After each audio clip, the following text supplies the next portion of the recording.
In our previous discussion, we talked about quitting and the challenge of staying consistent. We explored why so many people walk away from interests the moment effort and resistance appear. But for some of you, a very different and harder to explain struggle surfaced. What if discipline isn't your problem at all? What if the real issue is that choosing a single direction feels overwhelming? You look at your life and see many possible paths, and each one feels legitimate. You're not afraid of hard work, sacrifice, or long hours. You feel stuck because committing to one path feels like abandoning another version of yourself. This creates a quiet paralysis that's difficult to articulate. From the outside, people assume distraction or lack of focus.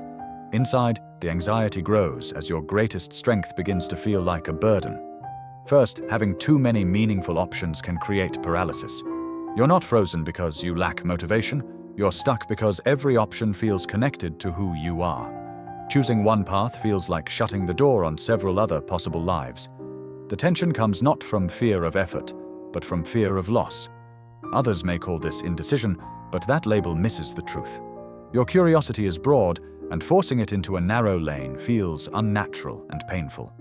The thought, "I could do anything if I just knew what to choose," captures this perfectly. Your mind isn't empty. It's crowded with real interests competing for space. Second, society often mistakes curiosity for a flaw. For much of history, success meant going deep into one narrow track. The world rewarded specialization because systems were stable and outcomes predictable.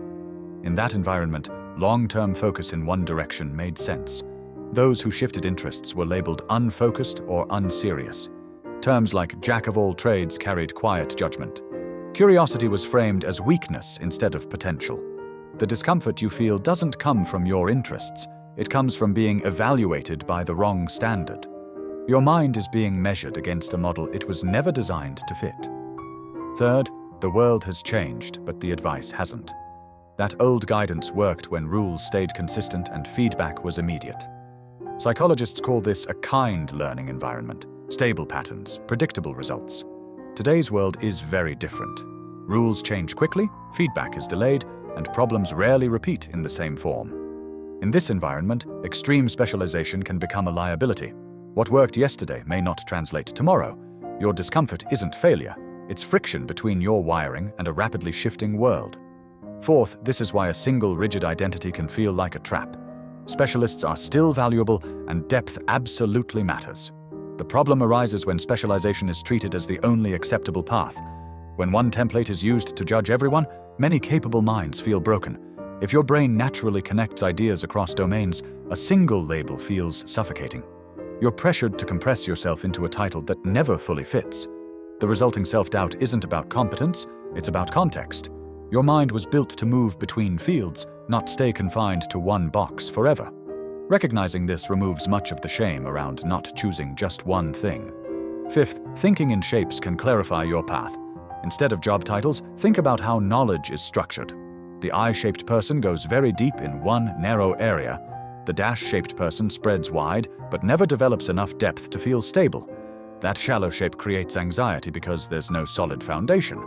But there's another shape that fits curious minds far better.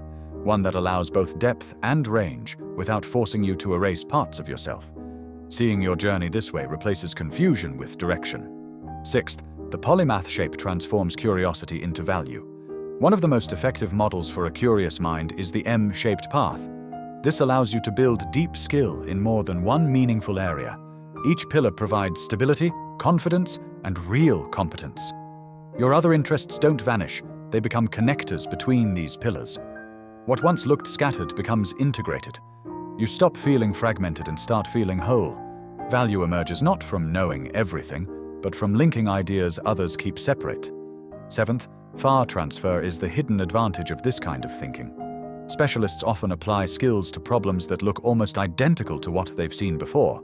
Curious minds tend to notice deeper patterns that exist across different fields. You see structure instead of surface details. Ideas from one domain suddenly unlock solutions in another.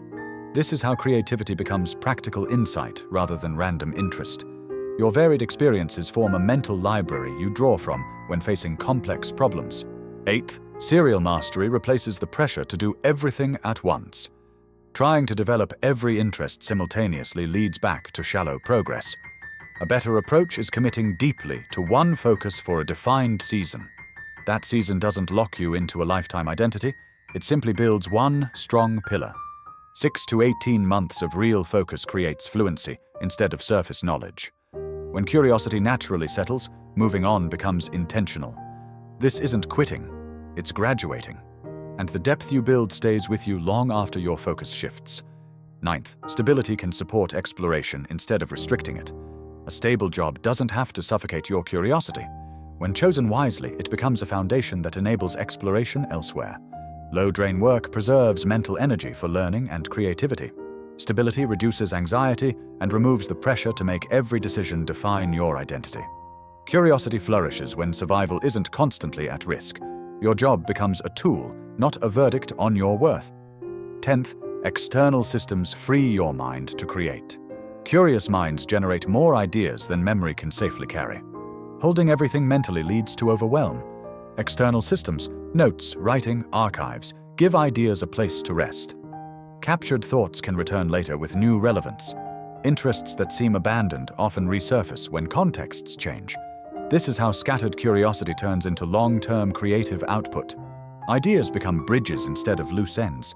You are not unfocused, undisciplined, or incapable of commitment. Your mind is built to connect worlds rather than live inside just one. With the right structure, curiosity becomes an advantage instead of a burden. Building depth one season at a time brings calm and momentum. Shame fades when you understand how your mind truly works. You were never meant to master only one thing.